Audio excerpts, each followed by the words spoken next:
ఇవాళ నేను మీ ముందుకి ఒక కొత్త రెసిపీతో వచ్చేసాను. అదేంటి అంటే గనక సేమియా నిమ్మకాయ. ముందుగా ఒక బౌల్‌లో ఒక గ్లాస్ ఆఫ్ సేమియాకి 2 గ్లాస్ ఆఫ్ వాటర్ చొప్పున ఎంత అయితే క్వాంటిటీకి డబుల్ వాటర్‌తో మనం పొయ్యి మీద పెట్టుకోవాలి. అవి వేడెక్కుతుండగా సాల్ట్, పసుపు, కొంచెం ఆయిల్ వేసుకొని బాగా మరుగుతుండగా మన ఇంగ్రీడియెంట్స్ తీసుకోవాలనమాట.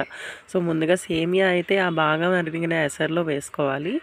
సేమియా జస్ట్ ఒక 2-3 మినిట్స్ ఆగిన తర్వాత కలపడం స్టార్ట్ చేస్తే బాగా కలపకూడదండి. అంటే ముద్దయిపోతాయి. మనం ఆల్రెడీ ఆయిల్ ఏసాం కాబట్టి అది కొంచెం మెత్తపడుతుంది అనే స్టేజ్‌లో చేతితో ఇలా నలిపినప్పుడు మనకి కొంచెం కట్ అవుతుంది అంటే గనక ఇట్లా ఒక డ్రైన్ చేసుకోవడానికి ఒక గిన్నె పెట్టుకొని దాంట్లోకి డ్రైన్ చేసేసుకోండి. కంప్లీట్‌గా ఫిల్టర్ అయ్యేదాకా కొంచెం పక్కన పెట్టుకోండి. దాంట్లో వాటర్ అన్నీ కూడా కిందకి దిగిపోతాయి. ఈ లోపల మనకి పోపుకి కావాల్సిన సామాన్లు తీసుకుందాం. పోపులు ఎక్కువగా నచ్చితే కనుక ఎక్కువగా వేసుకోండి. శనగపప్పు, మినపప్పు, ఆవాలు, జీలకర్రతో పాటుగా వేరుశెనగ గుళ్ళు, ఇంకా కట్ చేసి నా దగ్గర కట్ చేసిన కాజు ముక్కలుంటే గనక అవి కూడా వేసుకున్నానండి. అన్నీ ఒకసారి వేసేసుకోవద్దు. ఫస్ట్ అయితే గుళ్ళు వేసుకోండి. అవి కొంచెం కలర్ చేంజ్ అయిన తర్వాత మిగతా పోపులన్నీ వేసుకొని లాస్ట్‌లో జీడిపప్పు వేసుకోండి. ఎందుకంటే అవి చాలా ఫాస్ట్‌గా రోస్ట్ అయిపోతాయి.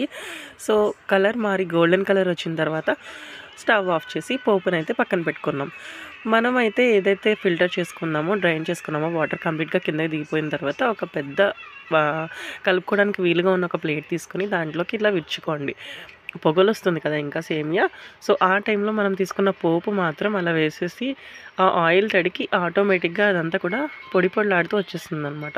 ఈ టైంలో కలుపుకుంటే గనక చూడండి ఇలా ఈ కన్సిస్టెన్సీతో ఉంటుంది.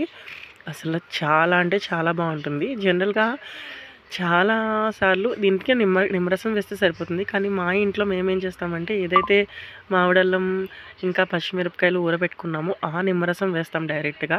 ఇంకా సెపరేట్‌గా సాల్ట్ వేయాల్సిన అవసరం ఉండదు. అండ్ ఫస్ట్ ఎసర్‌లో ఏదైతే సాల్ట్ వేసామో ఆ సాల్ట్ ఇప్పుడు నిమ్మరసంలో సాల్ట్ సరిపోతుందనమాట. ష్యూర్‌గా అసలు ఆ పంటి కింద మామిడల్లం ముక్కలు, ఊరబెట్టిన చిల్లీ తగిలితే ఎంత టేస్టీగా ఉంటుందంటే అంత టేస్టీగా ఉంటుందండి. ట్రై చేయండి. చాలా బావుంటుంది. చిన్నప్పటి నుంచి నా బర్త్‌డే అయితే గనక మా ఇంట్లో గులాబ్ జామ్ అండ్ సేమియా పులిహోర చేసేది మమ్మీ. సో, నాకు ఇష్టమైన వన్ ఆఫ్ ది రెసిపీ అనమాట ఇది. అందుకే మీతో షేర్ చేసుకోవాలనిపించింది. టేస్టీ అడ్జస్ట్ చేసుకొని నిమ్మరసం, సాల్ట్ పడితే కనుక వేసుకోండి. ఆల్రెడీ మామిడల్లం ముక్కలు, చిల్లీ ఊరబెట్టిన వీడియో నేను ఆల్రెడీ అప్లోడ్ చేశానండి. కావాలంటే కనుక మీరు చెక్‌ఔట్ చేయండి నా ప్రొఫైల్‌ని. అండ్ ఇలాంటి వీడియోస్ మళ్ళీ మళ్ళీ చూడాలి అనుకుంటే తప్పకుండా నా ఛానల్‌ని సబ్స్క్రైబ్ చేయండి. వీడియో నచ్చితే లైక్ చేయండి. టేస్ట్ అయితే చాలా బావుందండి. నాకు నచ్చింది. మీలో ఎంతమందికి ఇష్టమో కామెంట్ చేయండి చూద్దాం. And don't forget to subscribe my channel Purnima Suri.